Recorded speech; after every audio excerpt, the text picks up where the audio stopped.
કણ કણમાં શિવ છે, દરેક જગ્યાએ શિવ છે. વર્તમાન શિવ છે, ભવિષ્ય શિવ છે. બોલો હર હર મહાદેવ. ઓમ નમઃ શિવાય. તમામ ભક્તોને શ્રાવણ માસની હાર્દિક શુભકામનાઓ.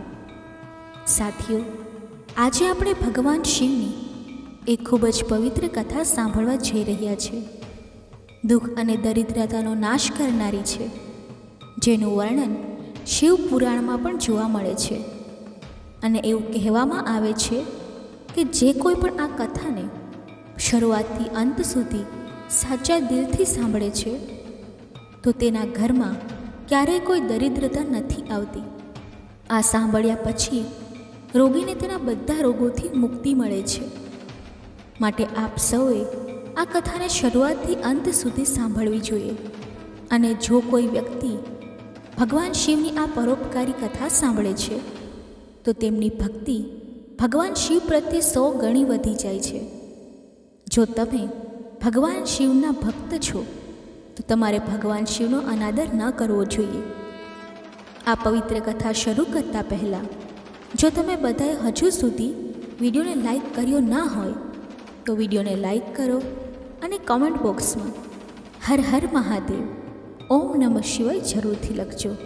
આ વિડીયોમાં આપણે જાણીશું કે શ્રાવણ સોમવારનું વ્રત કરવાથી શું થાય છે અને આ વ્રતમાં કઈ કઈ બાબતોનું ધ્યાન રાખવું જોઈએ. તો ચાલો શરૂઆત કરીએ. મિત્રો, એક સમયની વાત છે. દેવી પાર્વતી કૈલાશ પર્વત પર ભગવાન શિવ પાસે આવે છે અને મોટી શ્રદ્ધાથી પૂછે છે, હે પ્રભુ, તમે જ આ સૃષ્ટિના આદિ છો અને તમે જ અંત છો. તમારા જ કારણે કાળ પ્રાણીઓને ગ્રસી લે છે અને તમારા જ કારણે જીવનમાં ગતિ અને શાંતિનો અનુભવ થાય છે. પરંતુ આજે હું તમારી સમક્ષ એક વિશેષ જિજ્ઞાસા લઈને આવી છું. હું જાણવા માંગુ છું કે શ્રાવણ સોમવારનું વ્રત કેમ કરવામાં આવે છે. આ વ્રત કરવાથી મનુષ્યને કયું ફળ મળે છે. સાથે જ શિવલિંગ પર જળ અર્પણ કરવાના નિયમો શું છે, જેથી પૂજામાં કોઈ ભૂલ ના થાય. અને એક પ્રશ્ન વધુ, કઈ સ્ત્રી આ વ્રતનું પાલન નથી કરી શકતી? હે પ્રભુ, કૃપા કરીને મારા મનની આ શંકાઓને શાંત કરો. દર્શક મિત્રો, માતા પાર્વતીના આ વિનમ્ર અને ભાવપૂર્ણ પ્રશ્નો સાંભળીને ભગવાન શિવને ખૂબ આનંદ થયો. તેઓ હળવી મુસ્કાન સાથે માતા પાર્વતી તરફ જુએ છે અને શાંત અવાજે કહે છે, હે દેવી પાર્વતી, આજે તમે ખૂબ જ ઉત્તમ પ્રશ્ન પૂછ્યો છે. શિવલિંગ પર જળ અર્પણ કરવાના કેટલાક વિશેષ નિયમો છે અને તે નિયમોનું પાલન કરીને જ જળ ચડાવવું જોઈએ. જો કોઈ વ્યક્તિ આ મર્યાદાઓનું ઉલ્લંઘન કરે છે તો તેને મહાપાપનો ભાગી બનવું પડે છે.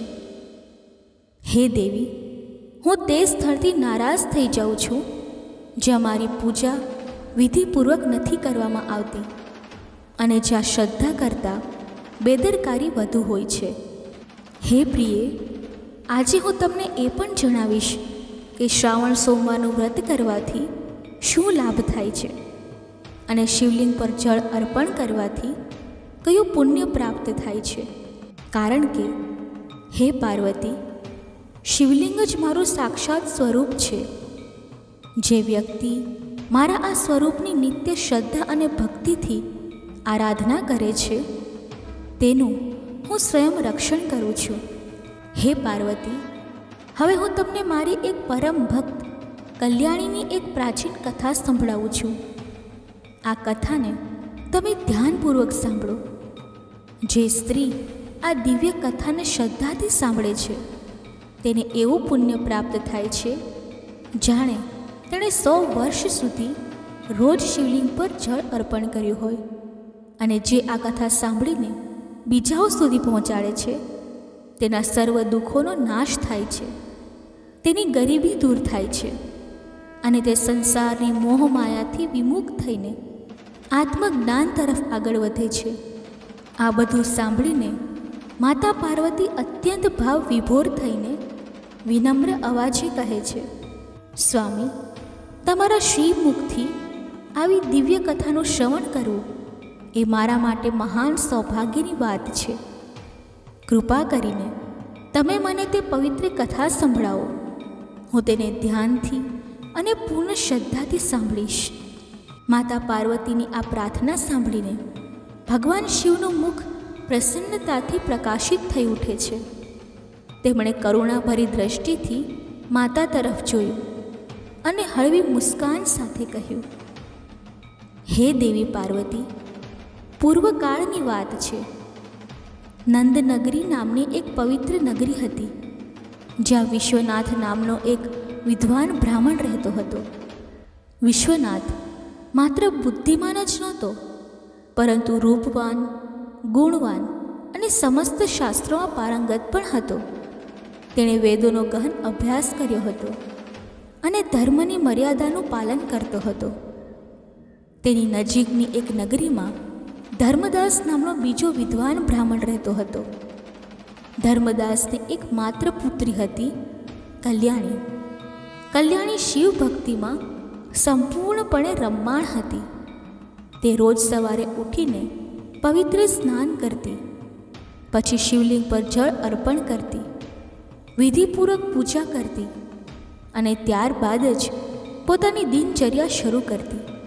કલ્યાણીએ મનોવાંછિત વર પ્રાપ્ત કરવા માટે 16 શ્રાવણ સોમવારના વ્રત પણ શ્રદ્ધાપૂર્વક કર્યા હતા, પરંતુ તે આ વ્રતની ગહનતા અને તેની મહિમાને સંપૂર્ણ રીતે સમજી શકી નહોતી.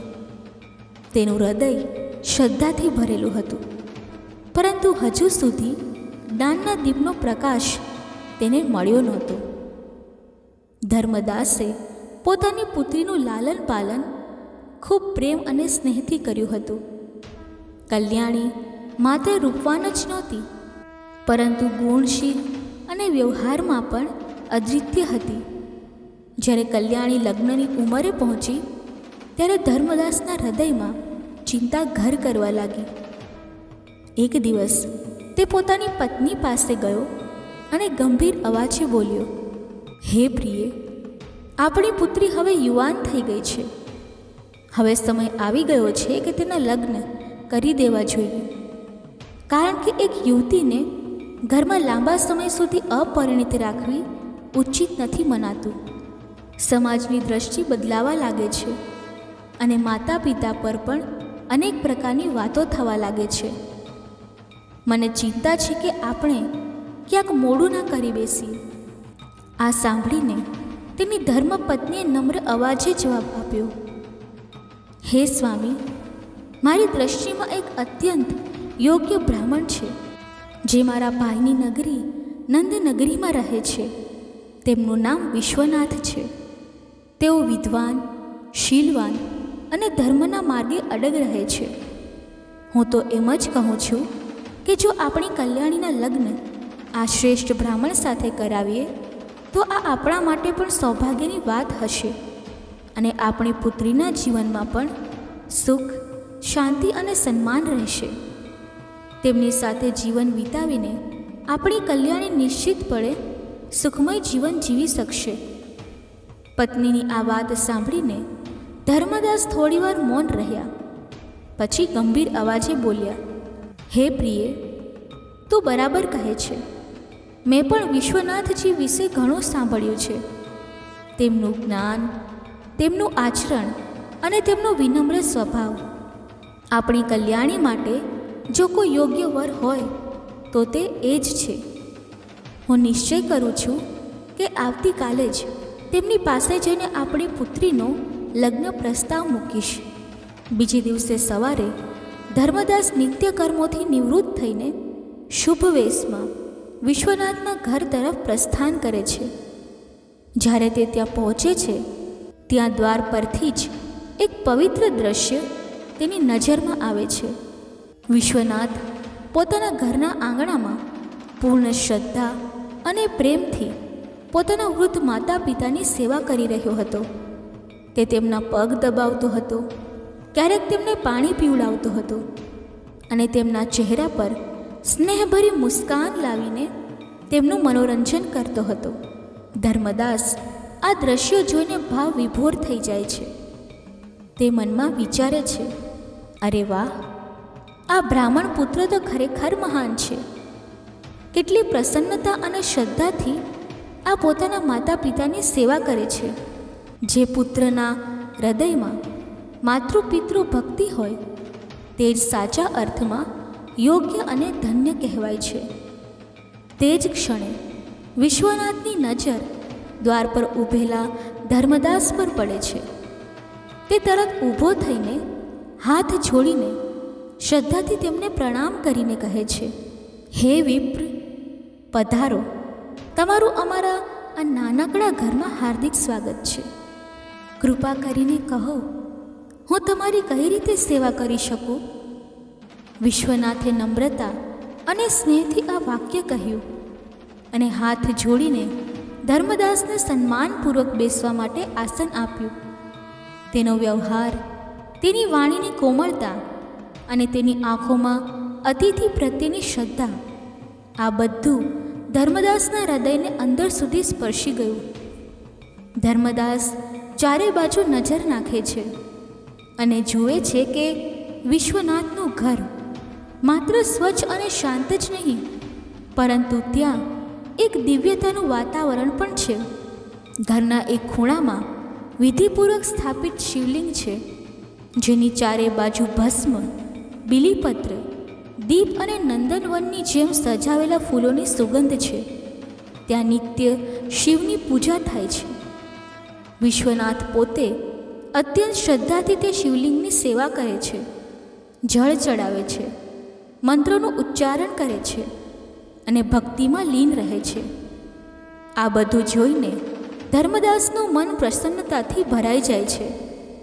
તેનું અંતર્મન અનુભવે છે કે જેના ઘરમાં શિવ બિરાજે છે અને જે પોતે શિવ ભક્તિમાં રમમાણ હોય તે જ મારી પુત્રી કલ્યાણી માટે સાચો અને શ્રેષ્ઠ વર હોઈ શકે.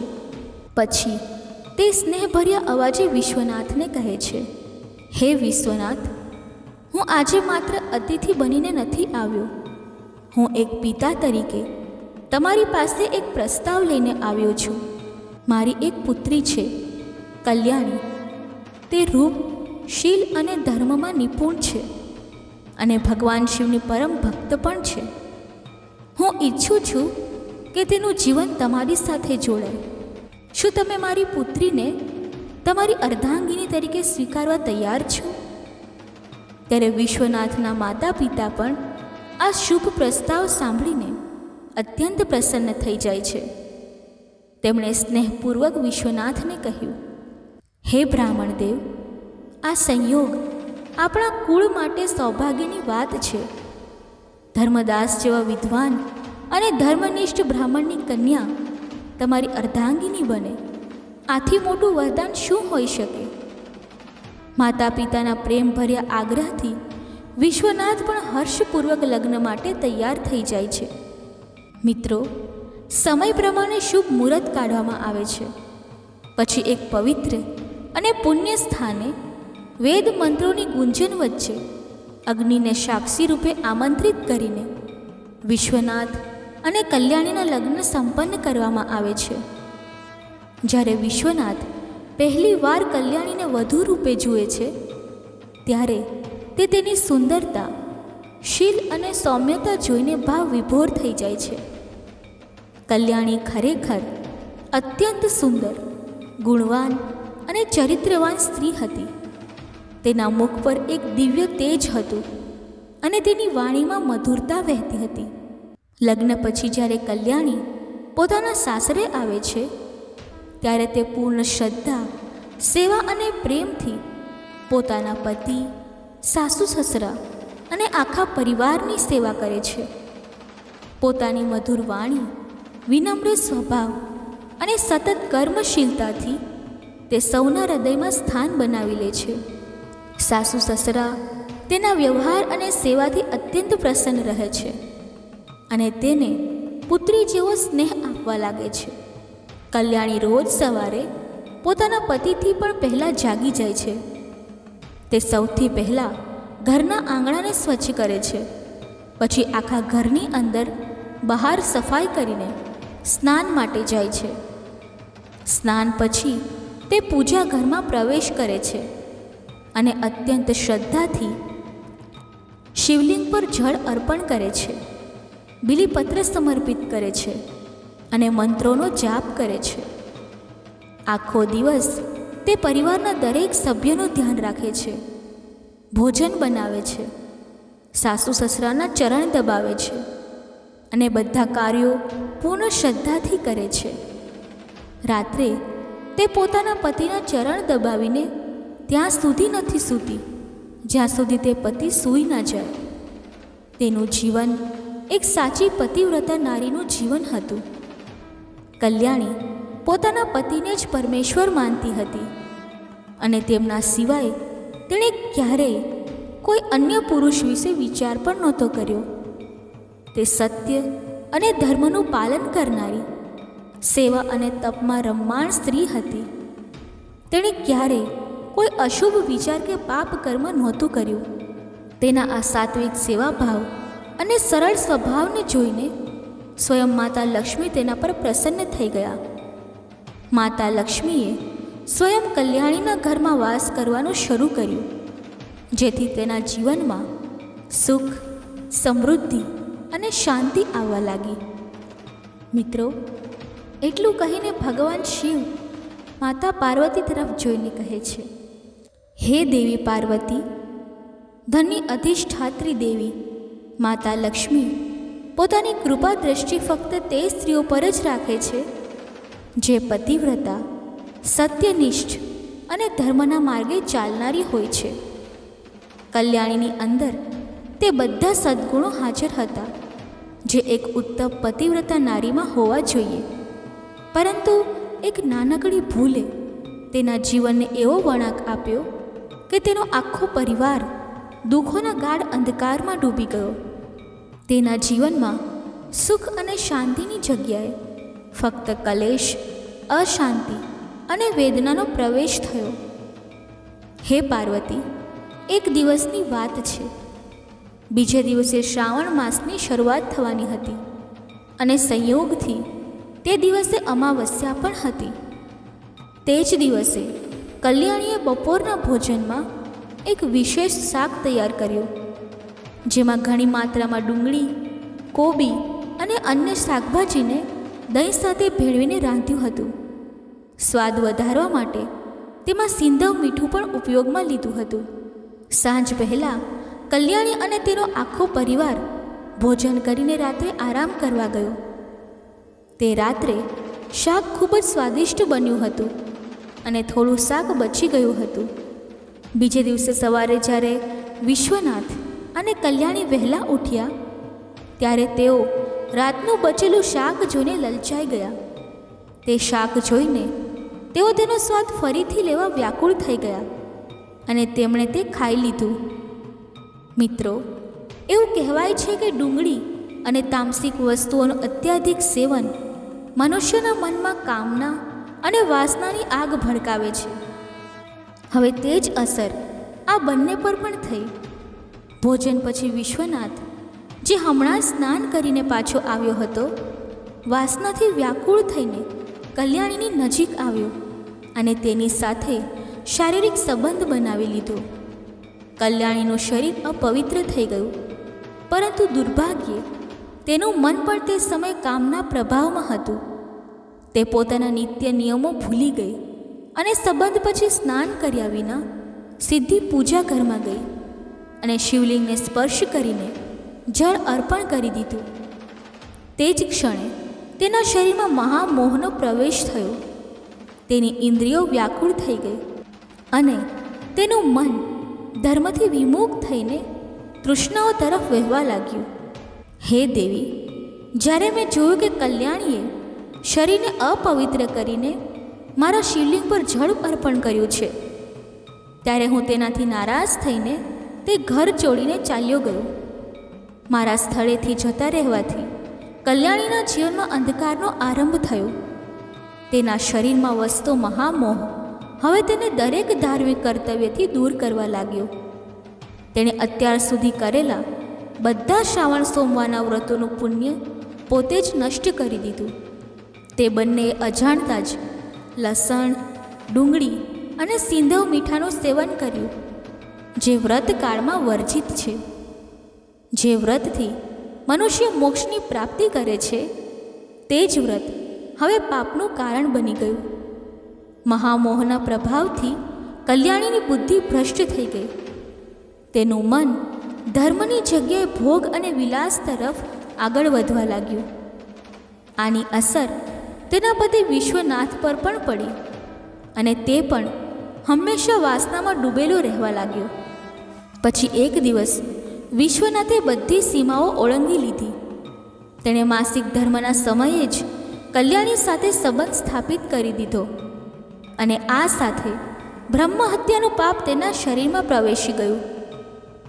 હે દેવી, જ્યારે સ્ત્રી માસિક ધર્મમાં હોય છે ત્યારે 3 દિવસ સુધી તેના શરીરમાં બ્રહ્મ હત્યાનું પાપ રહે છે, કારણ કે બ્રહ્માજીએ સ્વયં ઇન્દ્રના પાપોને વિભાજિત કરીને વૃક્ષો, જળ, અગ્નિ અને સ્ત્રીઓમાં વહેંચ્યા હતા. ત્યારથી જ આ નિયમ બન્યો કે માસિક ધર્મના દિવસોમાં સ્ત્રીનું શરીર ધાર્મિક ક્રિયાઓ માટે યોગ્ય નથી રહેતું અને જે પુરુષ આવા સમયે સ્ત્રીને સ્પર્શ કરે છે કે સંબંધ બનાવે છે, તેના શરીરમાં બ્રહ્મ હત્યાનું પાપ પ્રવેશે છે. હવે તે જ પાપ વિશ્વનાથના શરીરમાં પ્રવેશી ગયું હતું. તે તરત જ જમીન પર ઢળી પડ્યો. તેને કુષ્ઠ રોગ થઈ ગયો. તેનું શરીર બળવા લાગ્યું. તેના આખા શરીર પર ફોલ્લા પડી ગયા અને લોહી તેમજ પરુની દુર્ગંધથી તેનું આખું શરીર ધિક્કારનું પાત્ર બની ગયું. તે પીડાથી છટપટવા લાગ્યો, ચીસો પાડવા લાગ્યો. હાય, આ મેં શું કરી નાખ્યું? મારાથી આ કેવો અપરાધ થઈ ગયો? મેં બધું જાણતા હોવા છતાં આવું મહાપાપ કરી નાખ્યું. હે ભોલેનાથ, હવે મારું રક્ષણ કોણ કરશે? વિશ્વનાથનું શરીર બળતું હતું, છટપટતું હતું અને તેનું મન અપરાધની જ્વાળામાં તપી રહ્યું હતું. તે જમીન પર પડ્યો હતો અને કરુણ વિલાપ કરી રહ્યો હતો. તેની આંખોમાંથી પશ્ચાતાપના આંસુ વહેતા હતા. તે જ ક્ષણે કલ્યાણીની સાસુ ત્યાં આવી પહોંચી. જ્યારે તેણે જોયું કે તેનો પુત્ર કુષ્ઠ રોગથી ગ્રસ્ત થઈને જમીન પર પડ્યો છે, ત્યારે તેનું હૃદય ફાટી ગયું. પરંતુ જેવી તેની નજર કલ્યાણી પર પડી, તેની અંદરનો ક્રોધ જ્વાળામુખી બનીને ફાટી નીકળ્યો. તે તીવ્ર અવાજે કાંપતા સ્વરે બોલવા લાગી, અરે કુલટા, અરે પાપણી, તે આ શું કરી નાખ્યું? તે તો તારા પતિનો ધર્મ ભ્રષ્ટ કરી નાખ્યો. શું તને એટલું પણ જ્ઞાન નથી કે માસિક પીડાના સમયે સ્ત્રીનું શરીર અપવિત્ર ગણાય છે? તો પછી તે સમયે તારા પતિ સાથે સંબંધ કેમ બનાવ્યો? તેને પાપની જ્વાળામાં ઝોંકી દીધો અને આજે તે જ અગ્નિમાં બળી રહ્યો છે. સાસુની આ તીવ્ર અને ચૂભતી વાણી, તેના ચહેરાનો ક્રોધ અને તેની આંખોમાંથી વહેતી આગ જેવી દ્રષ્ટિ, આ બધું કલ્યાણીના હૃદયને ચીરતું ગયું. તે સ્તબ્ધ થઈ ગઈ. તે કરુણ અવાજે બોલી, હે સાસુમાં, મને માફ કરી દો. મારાથી ખૂબ મોટો અપરાધ થઈ ગયો છે. હું કામમાં વશીભૂત થઈને મારી મર્યાદા, મારા વ્રત અને મારા ધર્મને ભૂલી ગઈ. માં, મને માફ કરી દો. હું નથી ઈચ્છતી કે મારા કારણે મારો આખો પરિવાર આ વિપત્તિમાં ડૂબી જાય. હે માં, મારો અપરાધ ક્ષમ્ય નથી, પરંતુ કૃપા કરીને મને એક તક આપો કે હું તેનો પ્રાયશ્ચિત કરી શકું. ત્યારે કલ્યાણીની સાસુ કહે છે, હે પાપીણી, તું આ ઘરમાંથી હમણાં જ નીકળી જા. તારા જેવી કુલટા સ્ત્રીને આ પવિત્ર ઘરમાં રહેવાનો કોઈ અધિકાર નથી. તે મારા પુત્રનું જીવન નરક બનાવી દીધું છે. તેને રોગ, પીડા અને અપવિત્રતામાં ધકેલી દીધો છે. હવે મને નથી ખબર કે તું આગળ શું અનર્થ કરીશ. જા, આ ઘરમાંથી નીકળી જા અને શિવ પાસે પ્રાયશ્ચિત માંગ. જો શક્ય હોય તો તારા પાપોનો કોઈ પ્રાયશ્ચિત કર. સાસુની આ કઠોર અને ક્રોધિત વાણી કલ્યાણીના હૃદયને ચીરી ગઈ, પરંતુ તે ચૂપ રહી, શાંત રહી. તેણે કોઈ પ્રકારનો વિરોધ ના કર્યો, કોઈ બહાનું ના બનાવ્યું. ફક્ત પોતાની આંખોમાં વહેતા આંસુઓને થોભાવીને ત્યાં જ ઊભી રહી. પછી તેણે કાપતા સ્વરે પૂછ્યું, હે સાસુમાં, હું ક્યાં જાઉં? મારા આ જીવનમાં મારા પતિ સિવાય કોઈ નથી. હું તેમને છોડીને જીવી નહીં શકું. માં, મને ઘરની બહાર ન કાઢો. મારા પર કૃપા કરો. મને અહીં જ રહેવા દો. ત્યારે કલ્યાણીની સાસુએ કહ્યું, તું ક્યાંય જઈને મરી જા, પરંતુ હવે તું આ ઘરમાં એક ક્ષણ પણ નહીં રહી શકે. એટલું કહીને સાસુએ કલ્યાણીને ધક્કા મારીને ઘરની બહાર કાઢી મૂકી. કલ્યાણી જમીન પર ઢળી પડી. તેના વસ્ત્રો ધૂળમાં લપેટાઈ ગયા. તેનો ચહેરો આંસુઓથી ભીંજાઈ ગયો, પરંતુ કોઈએ તેને બચાવવાનો પ્રયાસ ન કર્યો.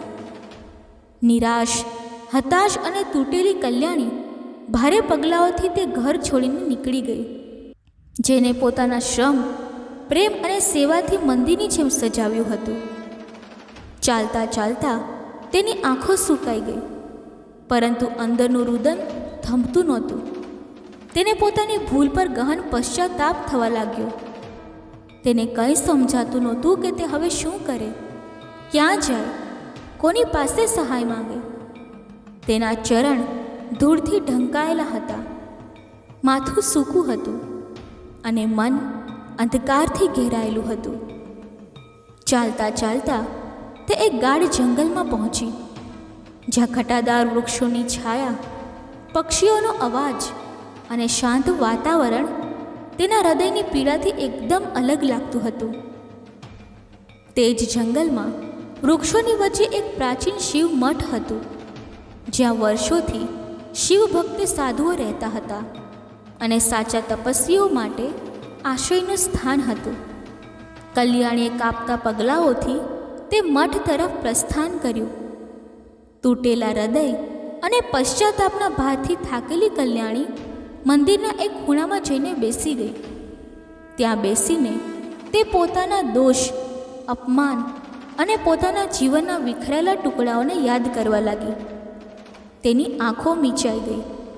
તેનું મન શિવની પ્રાર્થનામાં ડૂબી ગયું, પરંતુ તેની વાણીમાં કોઈ શબ્દો નહોતા, ફક્ત આંખોમાં દુઃખ ઝળકતું હતું. થોડા સમય પછી એક વૃદ્ધ સાધુ ત્યાં આવ્યા, જે તે મઠના મુખ્ય પૂજારી હતા. તેઓ જંગલ ભ્રમણથી પાછા ફર્યા હતા. જેવું તેમણે પોતાના મઠની અંદર એક સ્ત્રીને રડતી અને દુઃખી અવસ્થામાં જોઈ, તે આશ્ચર્યચકિત થઈ ગયા. ધીમે ધીમે તેની પાસે ગયા અને શાંત અવાજે બોલ્યા, હે દીકરી, તું કોણ છે અને આ નિર્જન જંગલમાં, આ પવિત્ર શિવ મઠમાં કયા કારણે એકલી બેઠી છે?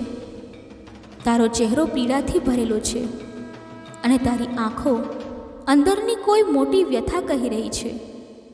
જો કોઈ ગુપ્ત વાત ન હોય તો કૃપા કરીને કહે. શક્ય છે કે હું તારી કોઈ રીતે સહાય કરી શકું. કલ્યાણીએ કહ્યું, હે મુનિવર, મારું નામ કલ્યાણી છે. મારાથી ઘોર પાપ થઈ ગયું હતું. તે જ કારણે હું મારા પરિવારથી છૂટી પડીને આ સ્થાને આવી છું. ત્યારે સાધુએ કહ્યું, હે દેવી, આ તું શું કહે છે? તે કયું પાપ કર્યું છે? મને વિગતવાર કહે. જો હું તારી કોઈ સહાય કરી શકું તો હું નિશ્ચિતપણે પ્રયત્ન કરીશ. કલ્યાણી કહે છે, હે ગુરુવર, તમારા જેવા સંતની સામે ઊભી રહીને મને લજ્જા આવે છે, પરંતુ હવે હું કંઈ છુપાવી શકતી નથી.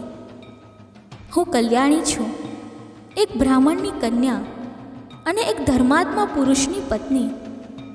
પરંતુ હવે મારા નામ સાથે ફક્ત એક જ ઓળખ જોડાઈ છે, પાપીણી. મેં મારા અજ્ઞાન, મારી મૂર્ખતા અને વાસનાથી પ્રેરાઈને એવો અપરાધ કર્યો જેનાથી મારા પતિનો ધર્મ ભ્રષ્ટ થઈ ગયો. મેં વ્રતના દિવસે ડુંગળી, લસણ અને તામસિક આહાર બનાવ્યો. પછી સ્નાન કર્યા વિના શિવલિંગને સ્પર્શ કરી લીધું અને માસિક ધર્મના સમયે મારા પતિ સાથે સંબંધ બનાવી લીધો. હવે તે રોગથી પીડાય છે. તેનું શરીર કુષ્ઠ રોગથી પીડિત થઈ ગયું છે.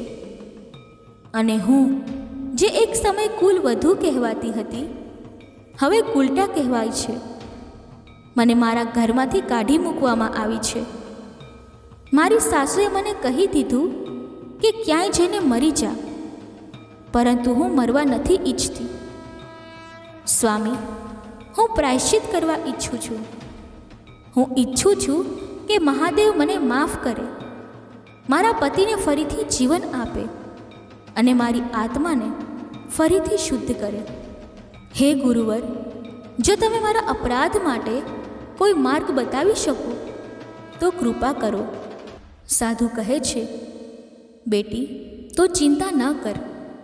જે કંઈ તારાથી થયું તે ભલે અજ્ઞાનવશ થયું હોય, પરંતુ હવે જ્યારે તારા મનમાં પશ્ચાતાપ છે અને તે ક્ષમાની યાચના કરી છે, તો નિશ્ચિતપણે તને પાપથી મુક્તિ મળશે.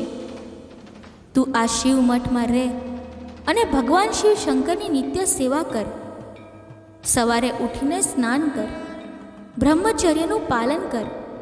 પછી શિવલિંગ પર શુદ્ધ જળ ચડાવ, બીલીપત્ર અર્પણ કર, મીઠાઈનો ભોગ ધરાવ અને તેમને પ્રેમથી પોકાર. આખી સૃષ્ટિના પિતા તો આ જ છે. જે કોઈ તેમની શરણે આવે છે તેનો ઉદ્ધાર નિશ્ચિંત છે. અને હું નિશ્ચયપૂર્વક કહું છું, તારો પતિ પણ ટૂંક સમયમાં સ્વસ્થ થઈ જશે. સાધુ મહારાજની આ વાત્સલ્યભરી વાણીઓએ કલ્યાણીના તૂટેલા હૃદયને બળ આપ્યું.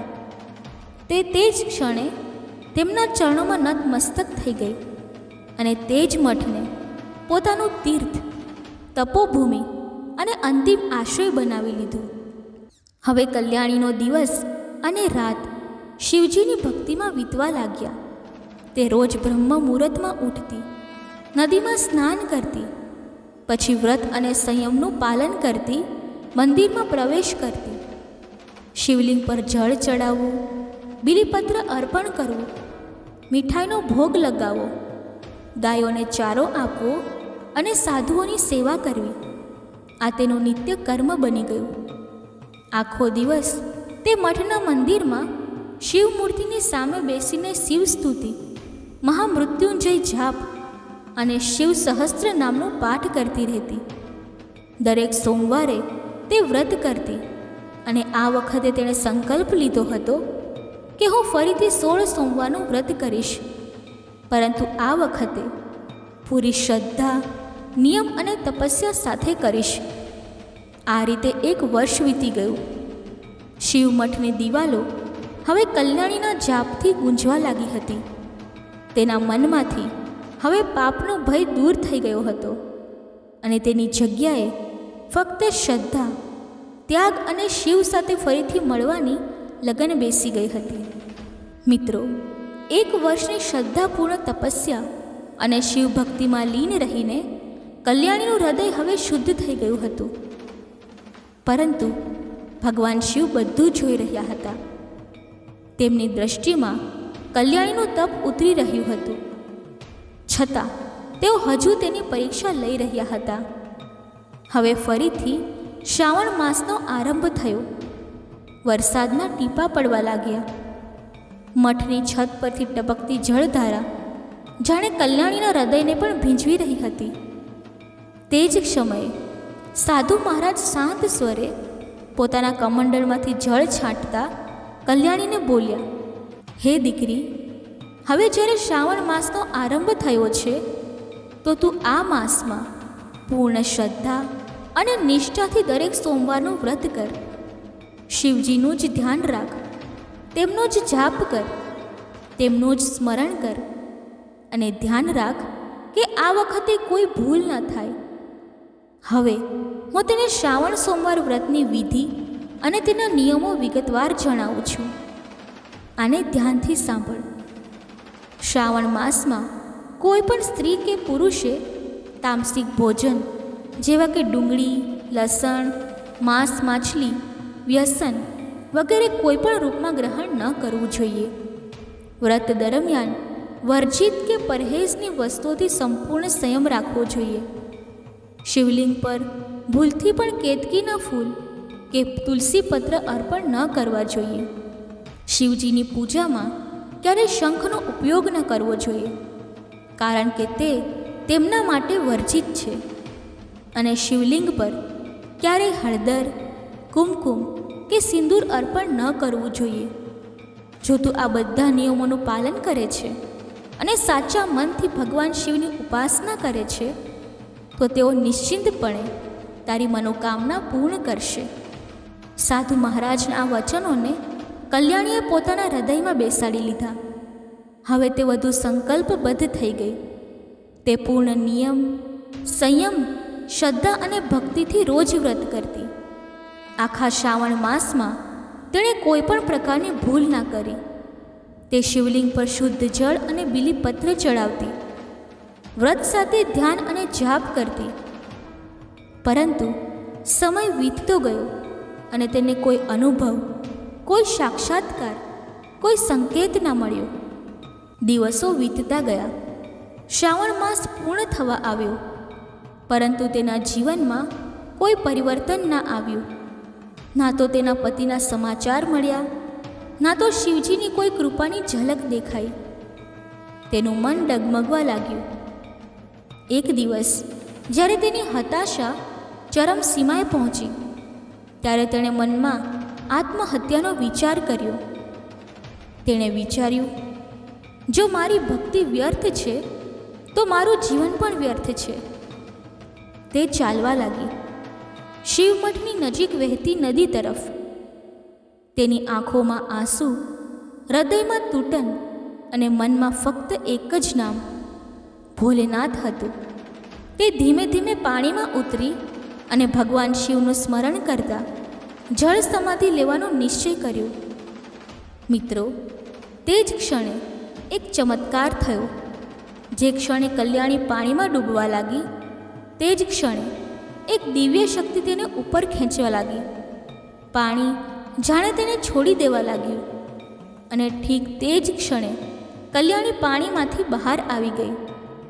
તેની આંખો બંધ હતી, પરંતુ અંદરની ચેતના અચાનક જાગી ઉઠી. જ્યારે તેણે પોતાની આંખો ખોલી તો સામેનું દ્રશ્ય જોઈને અચંબિત થઈ ગઈ. સાક્ષાત ભગવાન શિવ તેની સામે ઊભા હતા.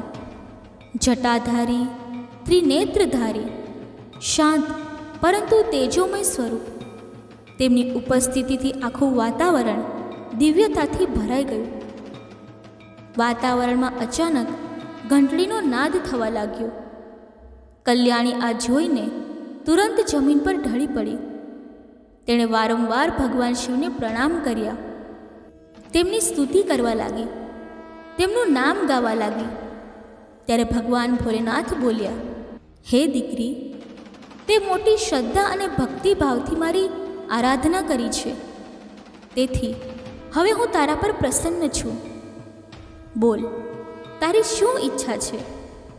ત્યારે કલ્યાણી બોલી, હે પ્રભુ, કૃપા કરીને મને જણાવો, કયા દોષને કારણે શરીરમાં કામનો વાસ થયો, જેના કારણે મારાથી ઘોર પાપ થયું અને મારા પતિને કુષ્ઠરોગ થયો. ભગવાન શિવ બોલ્યા, હે દીકરી, હવે તું ધ્યાનપૂર્વક મારી વાણી સાંભળ. તારાથી એક પાપ થયું હતું. આ પાપ અજ્ઞાનવશ થયું હતું, પરંતુ તેની અસર ખૂબ ગહન હતી. તે દિવસે શ્રાવણ માસમાં તે તામસિક પદાર્થોનું સેવન કર્યું અને પછી પતિ સાથે રતિક્રિયામાં લીન થઈ. તે પછી શુદ્ધ સ્નાન કર્યા વિના તે શિવલિંગને સ્પર્શ કરીને જળ ચડાવ્યું. હે કલ્યાણી, જાણી લે, જ્યારે પતિ પત્ની રતિક્રિયા કરે છે ત્યારે તેમનું શરીર અપવિત્ર થઈ જાય છે. આવી સ્થિતિમાં શિવલિંગનો સ્પર્શ કરવો ધર્મ વિરોધી અને અત્યંત પાપજનક કર્મ ગણાય છે. કારણ કે શિવલિંગ મારું જ સાક્ષાત સ્વરૂપ છે. મારું પૂર્ણ અને પવિત્ર અંશ, અને જ્યારે મારા સ્વરૂપને અપવિત્ર સ્થિતિમાં સ્પર્શ કરવામાં આવે છે ત્યારે તે માત્ર અર્ચના નથી રહેતું, તે ધર્મનું ઉલ્લંઘન બની જાય છે. તે અજાણતા આ કર્મ કર્યું, પરંતુ તેનું પરિણામ એ થયું કે મેં તે સ્થળ, તે ઘર અને તારા જીવનથી તરત જ વિદાય લેવી યોગ્ય સમજી. અને તે જ ક્ષણે તારા શરીર અને મનમાં મહામોહનો પ્રવેશ થયો. મહામોહે તારા અંદર કામની આગ પ્રજ્વલિત કરી. આ મહામોહ ફક્ત તારા અંદર જ નહીં, પરંતુ તારા પતિના મન, શરીર અને ચિત્તમાં પણ પ્રવેશી ગયું. અને તે જ અસરથી જ્યારે રજસ્વલા અવસ્થામાં તારા પતિએ તારી સાથે સંબંધ બનાવ્યો તો તે પાપ બ્રહ્મ હત્યાના તુલ્ય બની ગયું. અને તે જ ક્ષણે તે પાપ તેના શરીરમાં પ્રવેશી ગયું, જેનું પરિણામ હતું કુષ્ઠરોગ, પીડા અને દુર્દશા. આ બધું એટલા માટે થયું કારણ કે ધર્મની મર્યાદાને ભંગ કરવામાં આવી. પરંતુ તે પશ્ચાતાપ કર્યો, તે તપ કર્યું, તે મારા ચરણોમાં પાછા ફરવાનો સંકલ્પ લીધો. તેથી હું તારાથી પ્રસન્ન છું. ત્યારે કલ્યાણી કાપતા સ્વરે બોલી, હે પ્રભુ, હે શિવશંકર, મેં અજ્ઞાનવશ આવું ઘોર પાપ કર્યું, પરંતુ તમારી કૃપાથી આજે મને સત્યનું જ્ઞાન મળ્યું છે. શું મારો અપરાધ ક્ષમા કરી શકાય છે? ભગવાન શિવ બોલ્યા, હે કલ્યાણી, હવે તું નિશ્ચિંત થઈ જા. તારાથી જે પાપ અજ્ઞાનવશ થયું હતું તેનો પ્રાયશ્ચિત તે કરી લીધો છે. તે 1 વર્ષ સુધી બ્રહ્મચર્ય વ્રતનું પાલન કર્યું. તે પોતાના શરીર, મન અને વાણીને સંયમમાં રાખ્યા. દરેક સોમવારે નિરંકાર ભાવથી મારું વ્રત કર્યું. મને જળ, બિલીપત્ર, મીઠાઈ અને તારા તપથી સંતુષ્ટ કર્યો. હે દીકરી, આ જ સાચો પ્રાયશ્ચિત છે. જ્યારે મનુષ્ય પોતાના અપરાધને સ્વીકારે છે અને તેને ફરી ન કરવાનો સંકલ્પ કરીને પ્રાયશ્ચિત કરે છે, ત્યારે તે પાપમાંથી મુક્ત થાય છે. તેથી આજે હું જાહેર કરું છું કે તું પાપોથી મુક્ત થઈ ગઈ છે. હવે તારા જીવનમાં ફક્ત પુણ્ય, શાંતિ અને શિવની કૃપાનો વાસ રહેશે. આ સાંભળીને કલ્યાણીની આંખોમાંથી ગંગાજળ જેવા નિર્મળ આંસુ વહેવા લાગ્યા. તે કાંપતા સ્વરે બોલી, હે પ્રભુ, કૃપા કરીને મને જણાવો, કઈ અવસ્થામાં શિવલિંગ પર જળ ન ચડાવવું જોઈએ અને શિવલિંગ પર જળ ચડાવવાના નિયમો શું છે? ત્યારે ભગવાન શિવ બોલ્યા, હે દીકરી કલ્યાણી, હવે હું તને શિવલિંગ પર જળ અર્પણ કરવાના કેટલાક અત્યંત મહત્ત્વના નિયમો જણાવું છું, અને ધ્યાનથી સાંભળ. આને તારા જીવનનો અંગ બનાવી લે અને ક્યારેય ન ભૂલ. શિવલિંગ અત્યંત પવિત્ર છે. આ મારું સાક્ષાત સ્વરૂપ છે. મારું સમગ્ર તેજ, મારું તપ, મારી કરુણા અને મારા સ્વરૂપનું પૂર્ણ પ્રતીક. તેથી તેની સાત્વિકતા અને પવિત્રતાનું પાલન કરવું અનિવાર્ય છે.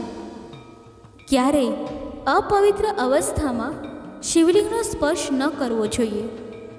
જે સ્ત્રી માસિક ધર્મમાં હોય તેણે શિવલિંગને ના તો સ્પર્શ કરવો જોઈએ, ના જળ ચડાવવું જોઈએ, કારણ કે માસિક ધર્મ દરમિયાન સ્ત્રીના શરીરમાં બ્રહ્મ હત્યાનું પાપ નિવાસ કરે છે. આ તે જ પાપ છે જે ઇન્દ્રથી પૃથ્વી, વૃક્ષો, જળ અને સ્ત્રીઓમાં વહેંચાયું હતું. તેવી જ રીતે જ્યારે સ્ત્રી અને પુરુષ રતિ ક્રિયા કરે છે ત્યારે તેમનું શરીર અપવિત્ર થઈ જાય છે. આવી અવસ્થામાં પણ શિવલિંગનો સ્પર્શ વર્જિત છે. આવું કરવું મહાપાપ છે અને તેનું પરિણામ તરત અને ગહન હોય છે. હે દીકરી, જે સ્ત્રી લગ્ન પછી પોતાના પતિનો ત્યાગ કરી ચૂકી હોય અથવા જે કોઈ અન્ય પુરુષ સાથે રહેતી હોય તેણે પણ શિવલિંગની પૂજા કરવાનો અધિકાર નથી, કારણ કે તેને ધર્મનો ત્યાગ કર્યો છે અને તેનું તન, મન હવે શુદ્ધ નથી રહ્યું. શિવલિંગની પૂજાનો અધિકાર ફક્ત પતિવ્રતા સ્ત્રીઓને જ છે, જે પોતાના પતિને પરમેશ્વર માને છે, અથવા તો કુંવારી કન્યાઓને, જેનું શરીર અને મન નિષ્કલંક અને પવિત્ર છે. જે સ્ત્રી અસતી હોય, જે વેશ્યાવૃત્તિ કરતી હોય, અથવા જે અનેક પુરુષો સાથે સંબંધ રાખે છે, તેને શિવલિંગ પર જળ અર્પણ કરવાનો અધિકાર નથી. આવી સ્ત્રીઓ જો શિવલિંગનો સ્પર્શ કરે તો તે ફક્ત પોતાને જ નહીં, પરંતુ પોતાના કુળને પણ પાપના ગર્તમાં ધકેલી દે છે. હે કલ્યાણી, આજે મેં તને શિવલિંગ પર જળ ચડાવવાના નિયમો જણાવ્યા છે, જે શાસ્ત્રોમાં પણ ગોપનીય અને દુર્લભ ગણાય છે. આ નિયમોનું પાલન કરવું જ સાચી ભક્તિ છે. યાદ રાખ, મારી પૂજામાં ફક્ત ફૂલ, જળ અને મંત્રો નથી ચાલતા. ત્યાં આચરણ, પવિત્રતા અને નિયતનું સ્થાન સર્વોપરી છે. ભગવાન શિવની આ દિવ્ય વાણીઓ સાંભળીને કલ્યાણીની આંખો ભરાઈ આવી. તે તેમના ચરણોમાં માથું રાખે છે અને કાંપતા સ્વરે બોલે છે, હે પ્રભુ, મારા પતિ કુષ્ઠ રોગથી પીડાય છે. કૃપા કરીને મારા પતિને રોગમાંથી મુક્ત કરો. ત્યારે શિવજી કહે છે, હે દીકરી, તે આ શિવલિંગની 1 વર્ષ સુધી નિષ્ઠાપૂર્વક પૂજા કરી છે, નિત્ય બિલીપત્ર અર્પણ કર્યા છે અને પોતાના મન, વચન અને કર્મથી મારી આરાધના કરી છે. વૃક્ષોમાં બિલીપત્ર મને સૌથી પ્રિય છે, અને તે જે બિલીપત્ર શિવલિંગ પર અર્પણ કર્યા છે તે હવે દિવ્ય બની ગયા છે. હવે તું તે અર્પિત બિલીપત્રોમાંથી થોડા પાંદડા લઈને તારા પતિને ગુપ્ત રીતે ખવડાવી દે. તે ફક્ત રોગોથી જ નહીં મુક્ત થાય, પરંતુ તેના સર્વ પાપો પણ નષ્ટ થઈ જશે. આટલું કહીને ભગવાન શિવ ધીમે ધીમે અંતર ધ્યાન થઈ ગયા. તેમની કૃપાની દિવ્ય આભા કલ્યાણીની આસપાસ ફેલાઈ ગઈ. આ દ્રશ્ય જોઈને કલ્યાણીનું હૃદય ઉલ્લાસથી ભરાઈ ગયું. તે વારંવાર ભગવાન શિવને પ્રણામ કરે છે. તેમના ચરણોમાં પોતાનું મસ્તક ઝુકાવીને આભાર માને છે અને મનમાં બોલે છે, હે ભોલેનાથ, તમે મને આ જીવનમાં ફરીથી પ્રકાશ આપ્યો છે. પછી તે શ્રદ્ધાથી શિવલિંગ પર અર્પિત કેટલાક બિલીપત્રો પસંદ કરે છે. તેને પોતાના પાલવમાં બાંધીને પોતાના ઘર તરફ પ્રસ્થાન કરે છે. ઘરે પહોંચીને તે જુએ છે કે તેનો પતિ હજુ પણ પીડામાં પડ્યો છે, પરંતુ તેનો ચહેરો શાંત છે, જાણે કોઈ દિવ્યતાની પ્રતીક્ષા કરી રહ્યો હોય. કલ્યાણી ચૂપચાપ કંઈ બોલ્યા વિના તે બિલીપત્રો તેના પતિને ખવડાવી દે છે. અને મિત્રો, જેવા જ શિવલિંગ પર અર્પિત પવિત્ર બિલીપત્રો તેના પતિના મુખમાં જાય છે, તે જ ક્ષણે એક દિવ્ય ચમત્કાર બને છે. વિશ્વનાથનું શરીર તરત જ રોગમુક્ત થવા લાગે છે. તેનો ચહેરો તેજમય બની જાય છે. તેના ઘા રૂઝાવા લાગે છે અને તેના અંદર વર્ષોથી રહેલું પાપ અને પીડા એ બધું એક પળમાં નષ્ટ થઈ જાય છે. તે ઉઠીને બેસી જાય છે. તેની આંખોમાં હવે ફક્ત એક જ ભાવ છે, પ્રેમ અને કૃતજ્ઞતા. તે કલ્યાણીને ગળે લગાડી લે છે અને બોલે છે, તે મારું જીવન બચાવ્યું છે. તું ફક્ત પત્ની નથી, તું તો દેવી છે. આ ચમત્કાર જોઈને કલ્યાણીની સાસુ પણ સ્તબ્ધ થઈ જાય છે. તેની આંખોમાં આંસુ આવી જાય છે, પરંતુ આ વખતે તેમના આંસુ નમ્રતા અને પશ્ચાતાપના આંસુ હતા. તે કલ્યાણી પાસે આવે છે અને બોલે છે, હે દીકરી, મેં તને ધિક્કારી હતી, પરંતુ તું તો આ ઘરની લક્ષ્મી નીકળી. પછી તેઓ બધા એકબીજાને ગળે લગાડે છે અને તે ઘરમાં ફરીથી પ્રસન્નતા, શાંતિ અને શિવની કૃપાનો વાસ થઈ જાય છે. મિત્રો, હવે ભગવાન શિવ માતા પાર્વતી તરફ જોઈને મુસ્કુરાતા બોલે છે, હે દેવી પાર્વતી, જોયું કેવી રીતે 16 સોમવારનું વ્રત એક સ્ત્રીને પાપમાંથી મુક્ત કરી શકે છે. અને શિવલિંગ પર જળ ચડાવવાથી એક કોઢી રોગી પણ રોગમુક્ત થઈ શકે છે. પરંતુ જો આ બધું અપવિત્રતા અને નિયમોના ભંગ સાથે કરવામાં આવે તો તેના પરિણામ અત્યંત ભયંકર હોય છે, જેવું કલ્યાણી સાથે થયું. તેથી હું ફરીથી કહું છું, જે સ્ત્રીઓ માસિક ધર્મમાં હોય અથવા અપવિત્ર અવસ્થામાં હોય અથવા ધર્મની મર્યાદાથી વિચલિત હોય તેમણે શિવલિંગ પર જળ અર્પણ ન કરવું જોઈએ, નહીં તો પરિણામ અત્યંત અશુભ હોય છે. મિત્રો, કથા બોલતી વખતે જો મારાથી કોઈ ભૂલ થઈ હોય તો હું ક્ષમા માગું છું અને આશા રાખું છું કે તમને આ કથા પસંદ આવી હશે. જો આ કથા તમને પસંદ આવી હોય તો વિડીયોને લાઈક કરી ચેનલને સબસ્ક્રાઈબ અવશ્ય કરજો અને કોમેન્ટ બોક્સમાં હર હર મહાદેવ અવશ્ય લખજો અને આ જ્ઞાનને તમારા બધા પ્રિયજનો સાથે શેર કરો, જેથી તેઓ પણ ભગવાન શિવના આ નિયમો અને કૃપાનો લાભ મેળવી શકે. બોલો હર હર મહાદેવ. ઓમ નમઃ શિવાય.